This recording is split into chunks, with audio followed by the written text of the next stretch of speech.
Y ese día reflexionaremos bajo el tema Un canto al Dios soberano. Un canto al Dios soberano que cumple su plan en salvación y juicio. Ese es el tema con el cual reflexionaremos esta mañana. Y las 4 palabras para los niños que toman nota son plan, salvación, victoria y juicio. Plan, salvación, victoria y juicio. Hermanos, al cerrar el capítulo número 24, el cual se nos expuso la semana pasada, nos quedamos con una imagen devastadora. Lo que estábamos leyendo y en lo cual estábamos meditando era básicamente Dios sacudiendo la tierra, los cimientos de este mundo tambaleándose, los juicios de Dios sobre las naciones ejecutándose y trayendo caos, según lo que leíamos. O sea, era un surgimiento del temor y el dolor y el justo juicio de Dios sobre las naciones. Así que todo aquello se miraba como en escombros, destruido, derribado. Y además de eso, nosotros nos preguntamos, ante aquella imagen de juicio soberano de Dios, ante aquella imagen de lo que estaba viendo Isaías detenidamente, uno esperaría que después de haber visto todo eso, lo que seguiría sería, o por un lado, un silencio sepulcral, es decir, que Isaías quedaría en silencio ante ver aquella devastación, o por otro lado, un grito de terror por parte de Isaías, de angustia al ver semejante manifestación del poder y del justo juicio de Dios sobre las naciones. Eso es lo que nosotros nos imaginaríamos. Pero realmente cuando nosotros leemos cómo inicia el capítulo 25, es sorprendente. Es sorprendente para nosotros porque en vez de lo que nosotros esperaríamos como silencio o un grito aterrador, Isaías no grita de miedo, sino que él canta. Sino que él inicia este capítulo 25 no solamente hablando de una profecía sobre el futuro, sino que nos muestra una respuesta de un corazón que había sido cautivado por la majestad de Dios. Es una respuesta a la majestad de Dios en adoración de un hombre que al mirar el caos de las naciones, al mirar la caída de los imperios, Isaías no ve desorden. Isaías solamente ve el cumplimiento del propósito eterno de Dios.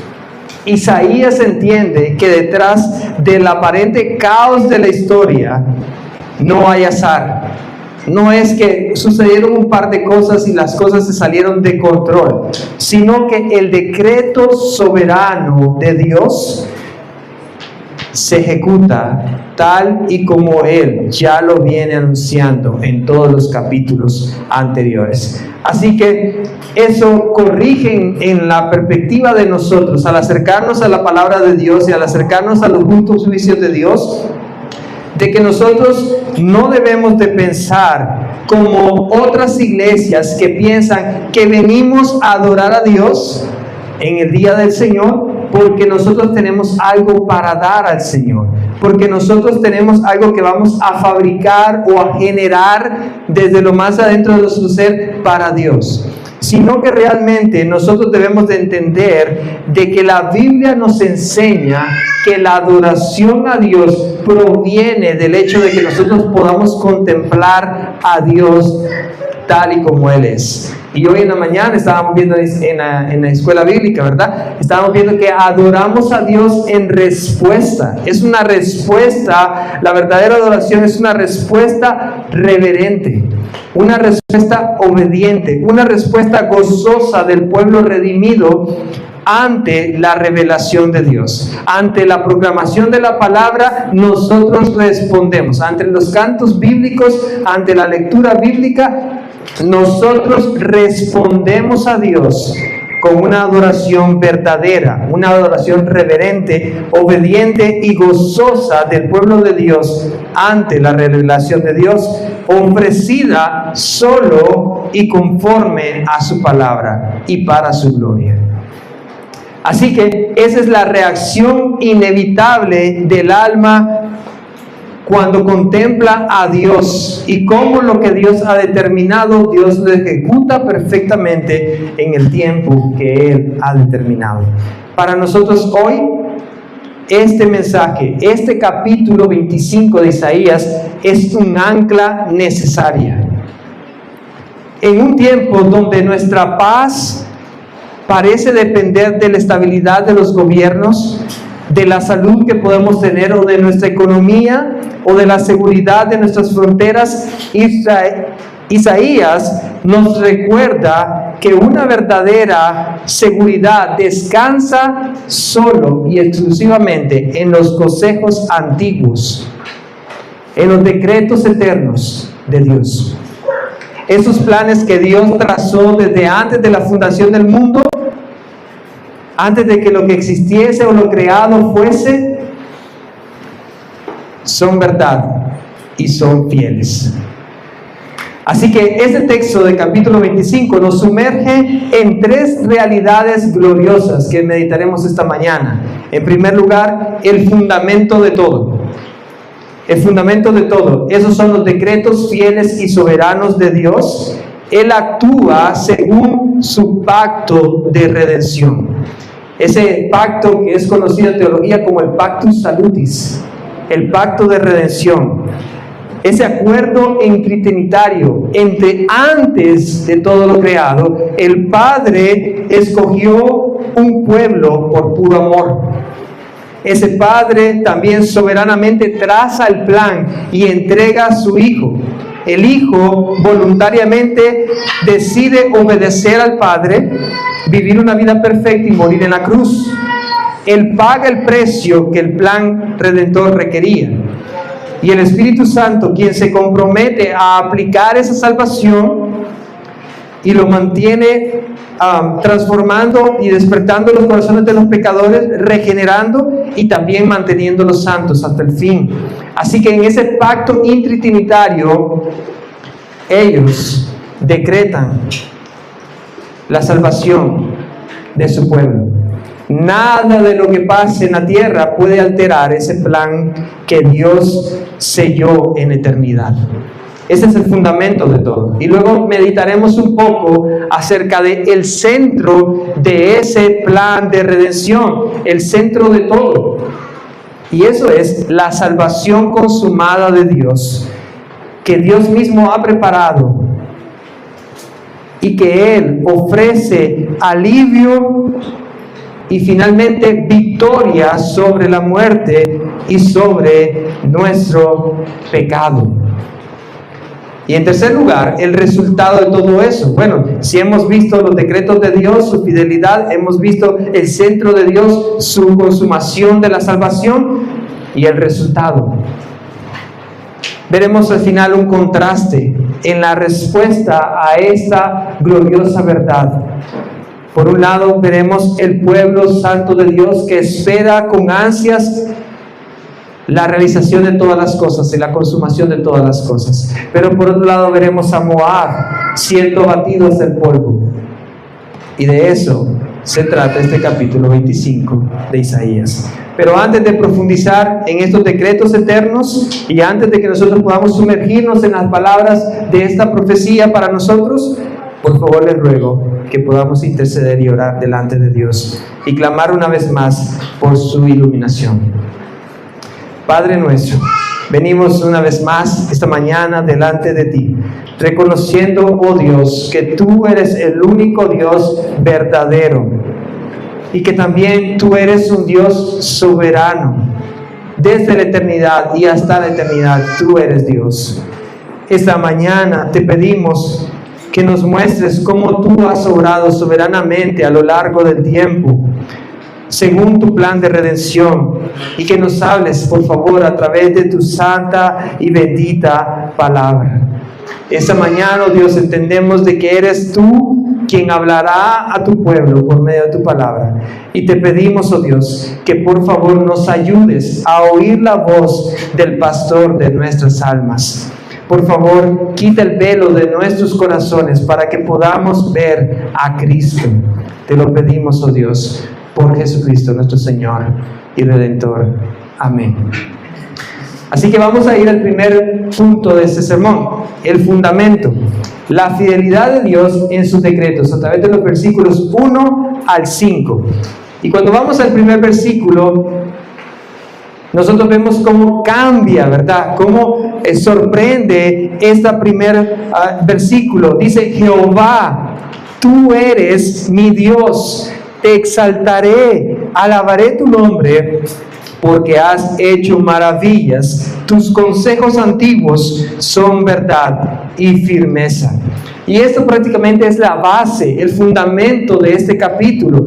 Básicamente Isaías nos comienza no comienza diciendo lo que él sabe de Dios, sino que él no interpreta nada sino a la luz de la realidad de Dios. ¿Quién él es? Él no interpreta a la luz del caos, de los juicios que había anunciado anteriormente, sino que interpreta a la luz del ser de Dios. ¿Quién es Dios? Cuando habla de consejos antiguos en este versículo, está hablando de algo profundo. La historia no se está creando hasta ese momento, sino que la historia se está ejecutando por los decretos eternos de Dios. Lo que está ocurriendo no es la improvisación de Dios, no es que las cosas, Dios está viendo qué hace con las cosas, qué hace con la maldad de este mundo. No, Dios está cumpliendo su santa y bendita voluntad. ¿Y cómo nosotros podemos tener certeza de eso? Acompáñenme a Efesios capítulo 1, versículo 11. Efesios capítulo 1, versículo 11.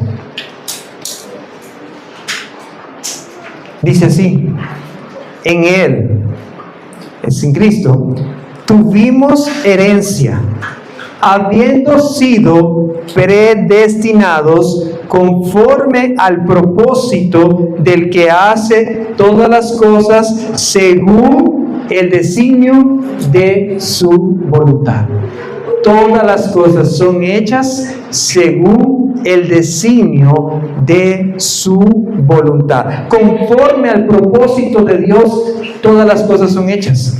Así que esto incluye también su obra de juicio.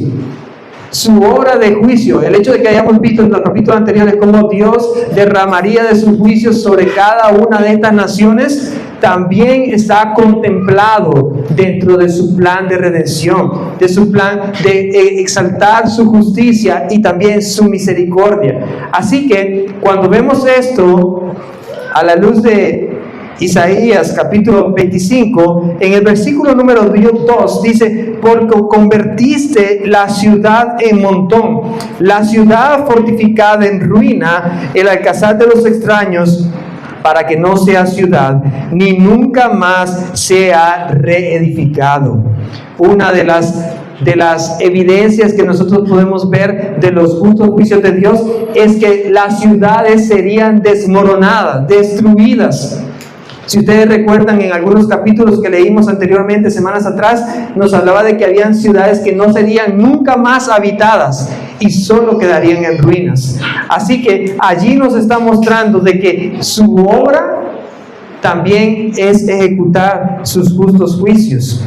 Lo que aquel hombre construía como algo seguro, las ciudades fortificadas, los muros que les protegían, Dios lo puede derribar en un momento. Esto, mis amados hermanos, resume esos oráculos a las naciones. La destrucción y la devastación, no solamente porque se levantaron nuevos imperios y eran más fuertes, no, porque Dios levantó esos imperios para ejecutar sus juicios sobre las naciones. Así que nosotros podemos ver cómo también hay ciertos matices en este capítulo 25. Cuando vamos al versículo número 4, dice así: porque fuiste fortaleza al pobre, fortaleza al menesteroso en su aflicción, refugio contra el turbión, sombra contra el calor, porque el ímpetu de los violentos es como turbión contra el muro. Y eso, mis amados hermanos, es una consecuencia de lo que Dios hace, producto del versículo número 13. En el versículo número 3 dice: por esto te dará gloria el pueblo fuerte y te temerá la ciudad de gentes robustas. Hermanos, Dios es tan poderoso que incluso sus enemigos, al ver sus juicios, serán obligados a reconocer su poder. Dios quebranta el orgullo de los fuertes y muestra su poder, y aquellos que se creían fuertes tienen que doblegarse ante Dios y reconocer que Él es el fuerte, que Él es el único Dios.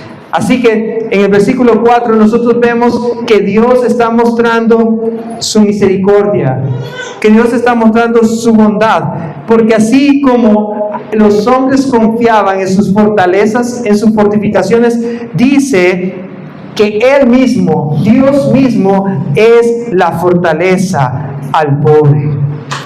Es la fortaleza que guarda al menesteroso. Dios mismo es una sombra, dice, ¿verdad? Y esa sombra hace un contraste muy marcado, el versículo número 4 con el versículo número 5. En el versículo número 4 nos dice que es una sombra contra el calor. ¿Qué pasaje nos recuerda? Donde vemos a Dios cuidando de su pueblo como una nube en el desierto, ¿recuerdan? Había un calor abrasador, estaban en medio del desierto y Dios en el día era una nube que cubría de calor a su pueblo.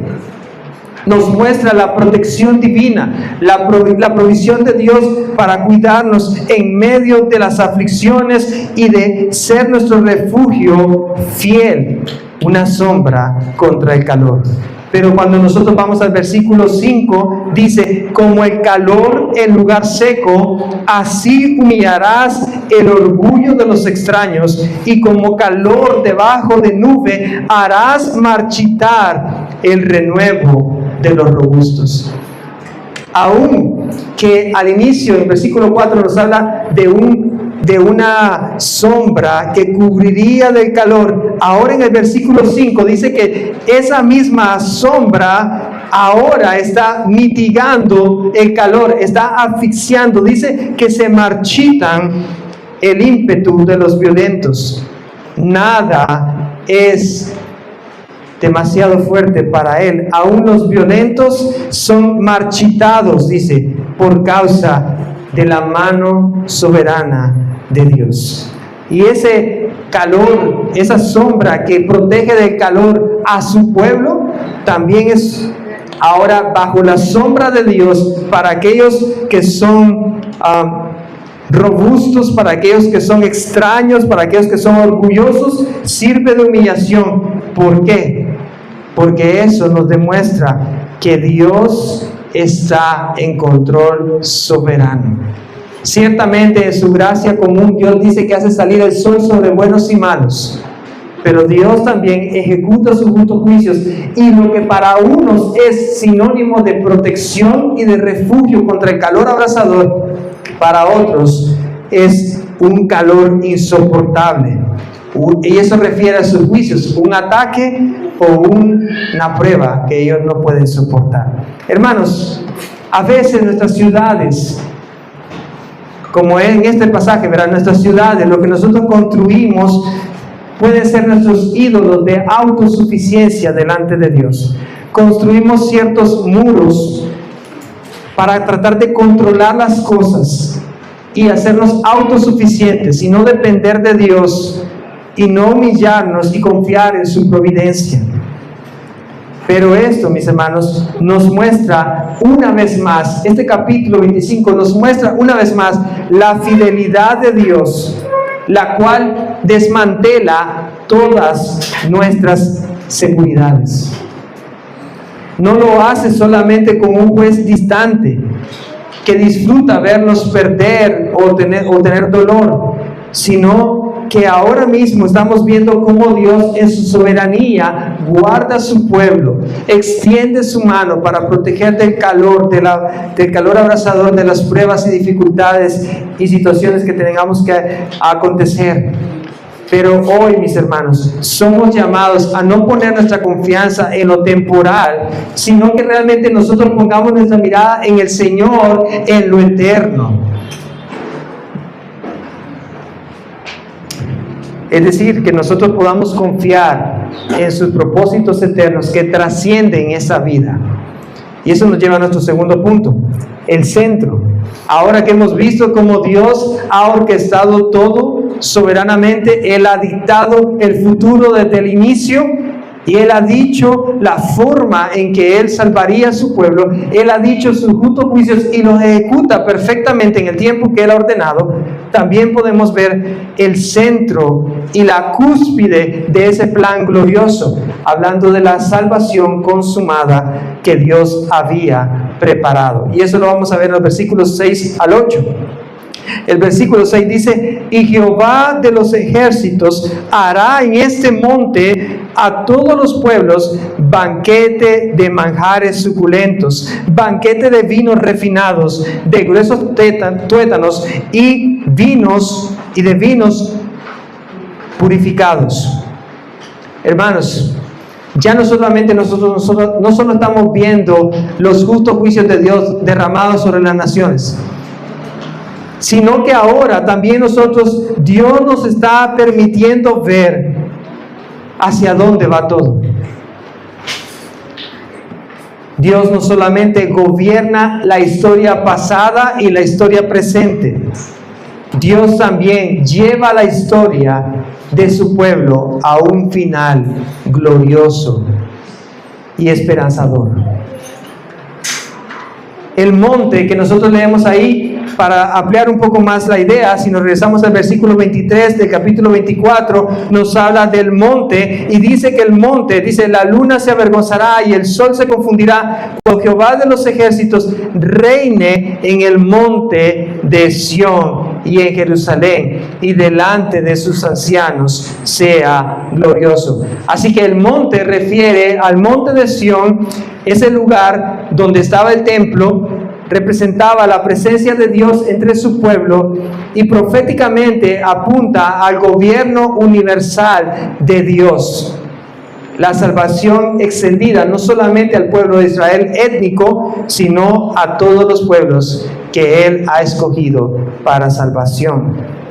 Y aquí, mis hermanos, en este versículo 6 nos resalta una figura importante. Nos habla de un banquete abundante. Hermanos, ese banquete es ¿qué se nos viene a la mente cuando nosotros pensamos en un banquete? En primer lugar, podemos ver provisión. En segundo lugar, podemos ver que para un disfrute, para un deleite. No vemos escasez o pobreza en medio de ello, sino que vemos abundancia. En ese banquete que nosotros estamos leyendo, no es solamente una imagen bonita o decorativa, sino que lo que realmente nosotros estamos viendo es una realidad futura y esperanzadora. Isaías está viendo el gran banquete escatológico del reino de Dios. Isaías nos está describiendo lo que en el Nuevo Testamento se revelaría con mayor claridad, como la cena de la boda del Cordero. Ese día donde el pueblo redimido se sentará con su Dios en una comunión perfecta. Lo que ahí se anuncia como una promesa en el Nuevo Testamento se revela como el destino final de los redimidos.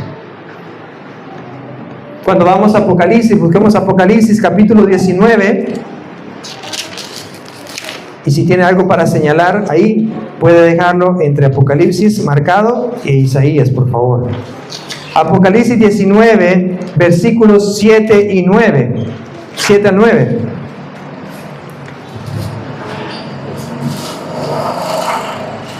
Miren cómo empieza esta frase: gocémonos Gocémonos y alegrémonos y démosle gloria, porque han llegado las bodas del Cordero y su esposa se ha preparado. A ella se le ha concedido que se vista de lino fino, limpio y resplandeciente, porque el lino fino es las acciones justas de los santos. Y el ángel me dijo: escribe, bienaventurados los que son llamados a la cena de las bodas del Cordero. Y me dijo estas palabras, ¿qué dice? Estas son palabras verdaderas de Dios. Estas son palabras verdaderas de Dios. El profeta Isaías nos está dejando vislumbrar un banquete de manjares suculentos, banquete de vinos refinados, de gruesos tétanos y de vino purificados.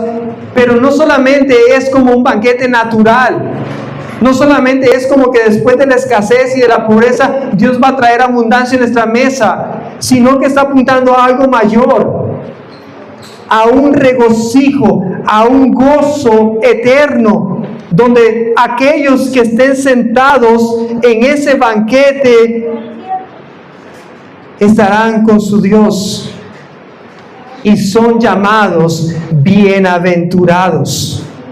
Aquellos que son llamados a participar de la cena de las bodas del Cordero. Aquellos que son contados en medio de su pueblo, que son la esposa, la iglesia. Hermanos, realmente yo no sé ustedes si lo pueden vislumbrar, porque no podemos ni imaginarnos este escenario tan glorioso de Dios con nosotros. Estaremos allí sentados no porque nosotros hayamos hecho algo para merecerlo. Estaremos sentados ahí, ciertamente dice el Apocalipsis 19 que hay algo que adornará a sus santos: las obras justas de su pueblo, las obras de obediencia de los santos.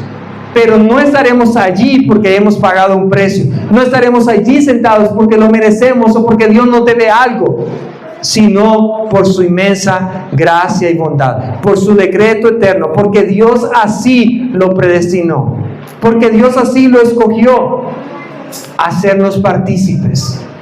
¿Quién de nosotros merece estar sentado ahí? Ninguno. Ninguno de nosotros merecemos por nuestras propias obras. Pero ciertamente aquí se nos está hablando de un banquete glorioso, majestuoso. No es solamente un recuerdo del pasado, es una proclamación de un futuro certero. Y miren que Apocalipsis 19 en esa parte termina diciendo: estas palabras son verdaderas de Dios, y Dios no miente. Lo que hoy nosotros vamos a celebrar en unos minutos, la cena del Señor, hermanos, es también un anticipo de ese banquete. Es un recordatorio, lo hacemos en memoria de Cristo. Recordamos su obra perfecta de obediencia, de muerte y de resurrección y aceptación por parte del Padre de ese sacrificio. Pero también no solamente recordamos el pasado, sino que proclamamos el futuro. Nosotros participamos por fe de lo que un día disfrutaremos plenamente.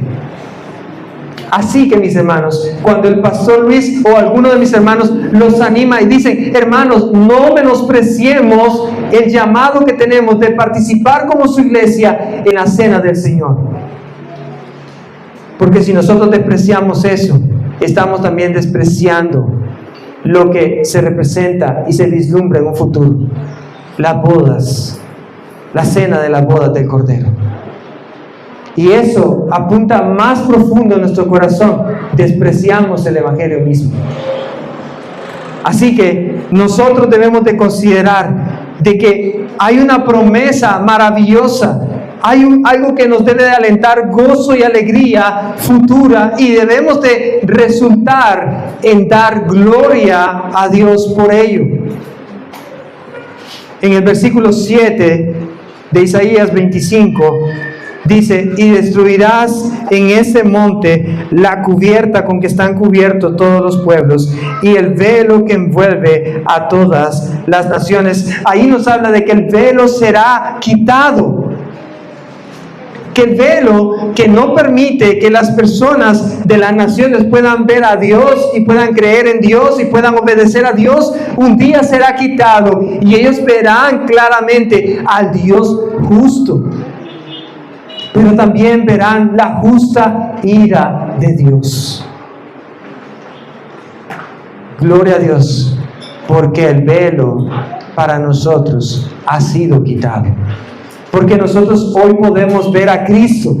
Porque nosotros hoy podemos ver la palabra del Señor y no lo veremos en un futuro como algo que traerá juicio a nuestras vidas, sino que vemos ahora como algo que nos muestra nuestra incapacidad, pero también nos muestra la bondad de Dios, la gracia que nos ha sido alcanzada.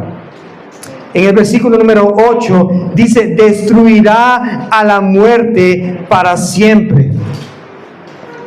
Destruirá a la muerte para siempre, y enjugará Jehová el Señor toda lágrima de todos los rostros, y quitará la afrenta de su pueblo de toda la tierra, porque Jehová lo ha dicho. Hermanos, esta promesa del Señor no es una promesa parcial. No es que el Señor quitará en un futuro ciertas partes de nuestro dolor. No es que el Señor en un futuro quitará ciertas partes de nuestra afrenta. Es una promesa que Dios promete cumplir completamente. Dios restaurará nuestra condición delante de todos. Él vindicará a su pueblo. Él quitará la afrenta, lo que significa que Dios quitará la vergüenza, el reproche y todo aquello que marcaba al pueblo de Dios como débil, derrotado o avergonzado. Muchos de los apóstoles murieron terriblemente. Otros cristianos han vivido una vida dura sobre esta tierra, pero un día gozarán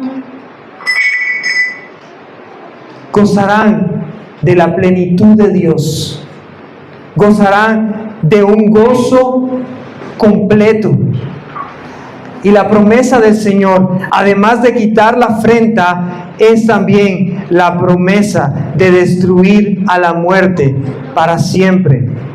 Y esa palabra destruir que se utiliza ahí es la palabra balá en hebreo, y la palabra balá significa tragar o devorar completamente algo.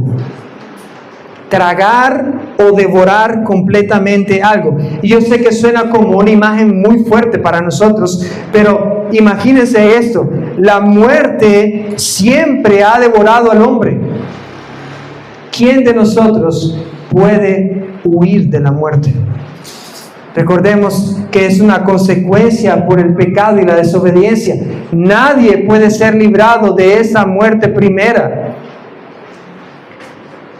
Pero ahora nos dice que Dios destruirá, que Dios devorará la muerte. No lo dijo en ese momento cómo lo iba a hacer. Fue algo como encubierto para ellos. Seguramente los primeros oyentes de esto no entendieron cómo Dios devoraría la muerte cuando miraban cómo sus familiares y personas morían constantemente. Pero el apóstol Pablo ya nos explica y se revela más claramente para nosotros en 1 Corintios 15, 54.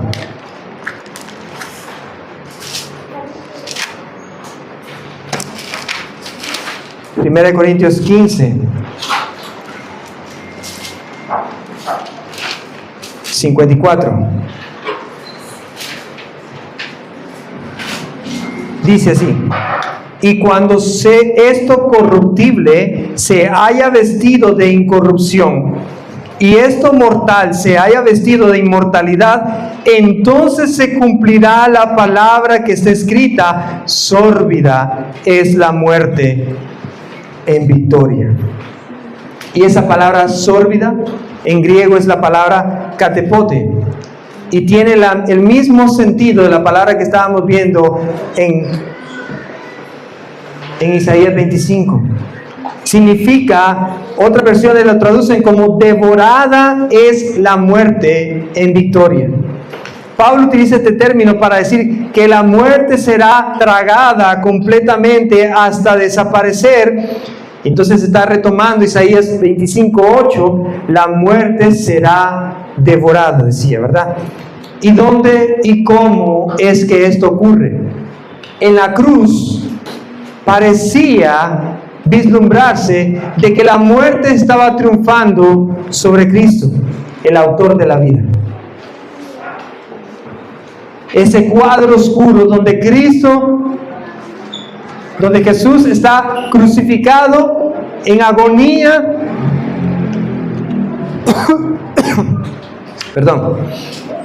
en agonía, y parecía que la muerte triunfaba. Pero Cristo no quedó en ese estado. Dios Padre le resucitó. Y Cristo venció decisivamente a la muerte en su resurrección. Ya no hay tela de duda. Cristo venció a la muerte en su resurrección, pero esa victoria será consumada cuando la muerte sea finalmente eliminada. En Apocalipsis nos dice que la muerte y el Hades serán echados al lago de fuego. En ese momento se cumplirá la consumación de lo que Isaías 25:8 nos está anunciando, y que Cristo logró, venció en su resurrección. Isaías 25:8 también nos habla de otra promesa maravillosa que es parte de la consumación de la salvación, y dice: enjugará Jehová el Señor toda lágrima de todos los rostros. Hermanos, el Señor prometió en Isaías que un día limpiaría nuestras lágrimas, que un día quitaría nuestro dolor y nuestro llanto y sufrimiento. Y eso también lo vemos en el libro de Apocalipsis. Apocalipsis 21:4 encontramos el cumplimiento de esta promesa totalmente. Dice: enjugará Dios toda lágrima de los ojos de ellos, y ya no habrá muerte, ni habrá más llanto, ni clamor, ni dolor, porque las primeras cosas pasaron. Allí es el cumplimiento consumado de lo que Dios está anunciando. Mis hermanos, ustedes pueden ver ahí, qué maravilloso. Dice que no habrá más muerte, que no habrá más llanto, ni clamor, ni dolor. Eso, mis hermanos, es maravilloso. Eso, mis hermanos, es glorioso. El Señor nos está mostrando que lo que comenzó con su decreto eterno, lo que se materializó en la encarnación de Cristo, quien venció la muerte, será consumado cuando Él regrese. Y muchas veces nosotros no vemos esa realidad en ese mundo, ahora mismo, en nuestra propia vida, ¿sí o no? ¿Cuántas veces nosotros vivimos frustraciones, dolores, heridas, traiciones?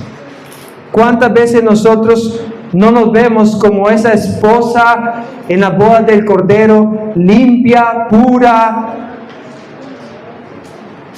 Hermanos, a veces nuestra esperanza es muy pequeña. A veces el desaliento es mayor. Pero ese texto nos invita a levantar nuestra mirada y no ver nuestro presente, no ver nuestras circunstancias, no ver nuestros propios dolores, sino de poner la mirada en Cristo. y nos recuerda que esta historia terminará en la presencia de Dios, en ese compartir y vivir delante de Dios en una plenitud perfecta y un gozo eterno. Si tu esperanza en ese día está en esta vida, como resultado tu paciencia será corta, tu amor será limitado y tu capacidad de perdonar será débil. Pero si tu esperanza está en tu Salvador, en esa salvación consumada, puedes esperar, puedes amar, puedes perseverar, porque sabes cómo termina todo. Mis hermanos, si nosotros hoy en día reconocemos la consumación, como Dios nos promete, y Él es fiel para cumplir lo que promete, entonces podemos recobrar ánimo, entonces podemos recobrar fuerzas, entonces podemos recobrar gozo y alegría. Y eso nos lleva a nuestro tercer y último punto. De los versículos 9 al 12 veremos un contraste entre la espera del justo y el orgullo del hombre pecador.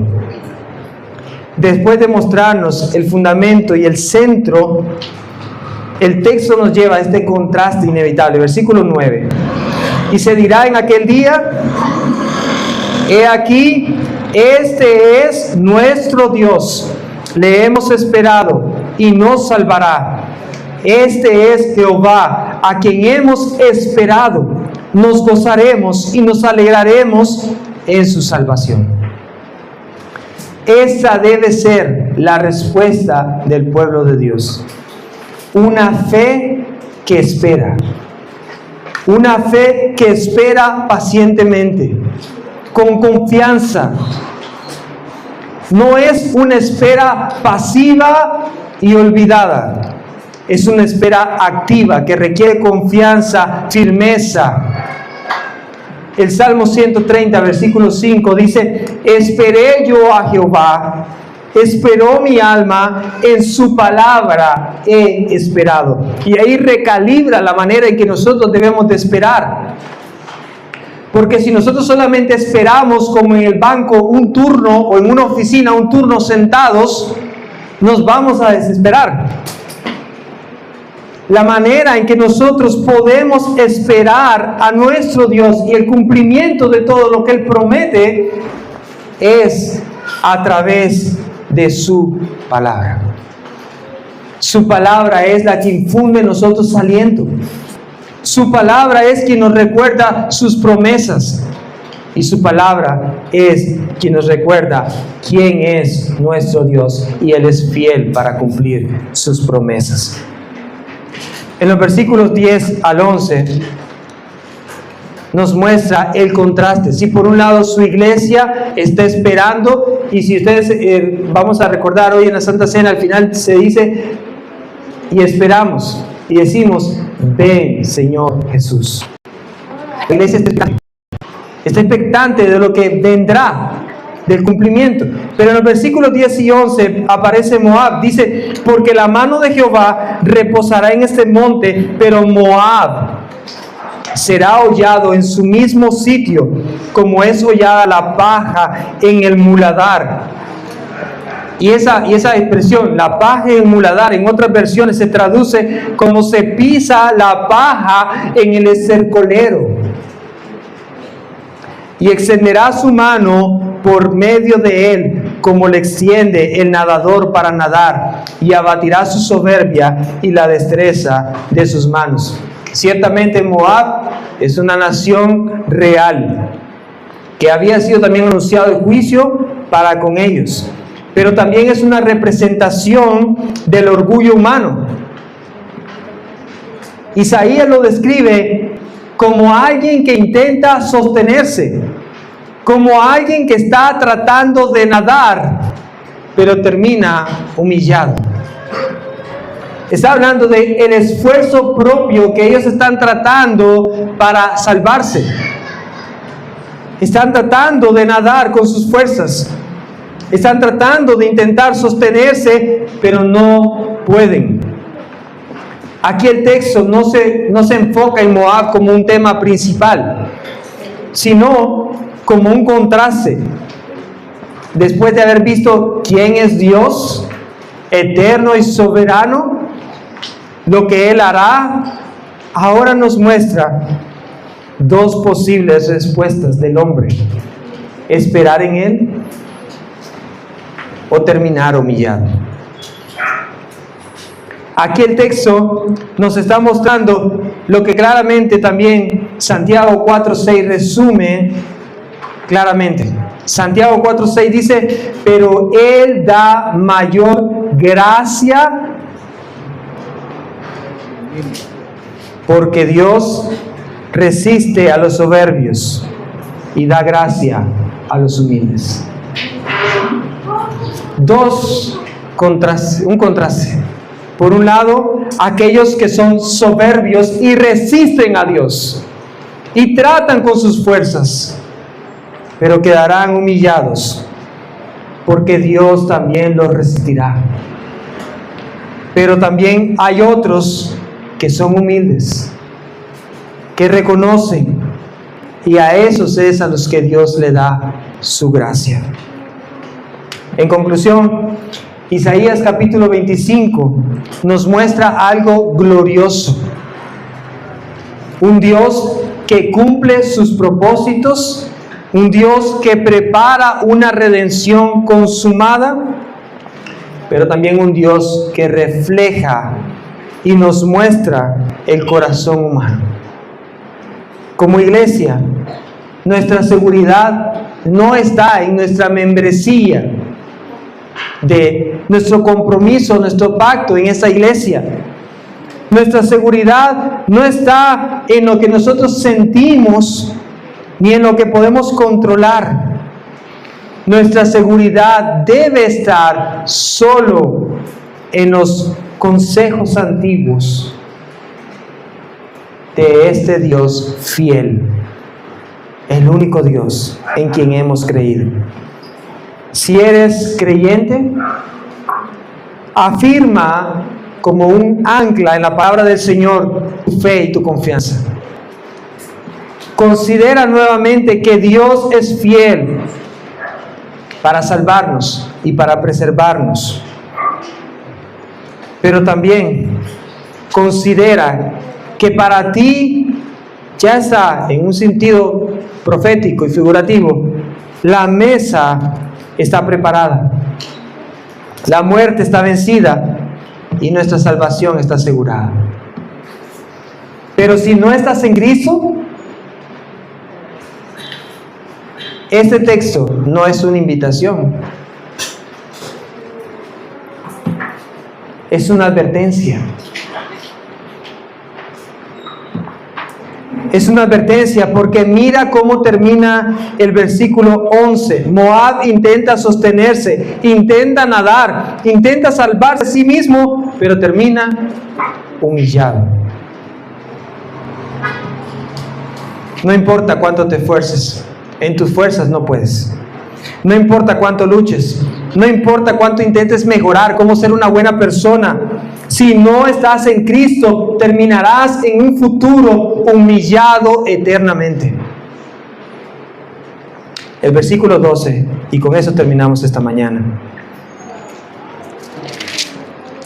Versículo 12 de Isaías 25 dice: y abatirá la fortaleza de tus altos muros, la humillará y la echará a tierra hasta el polvo.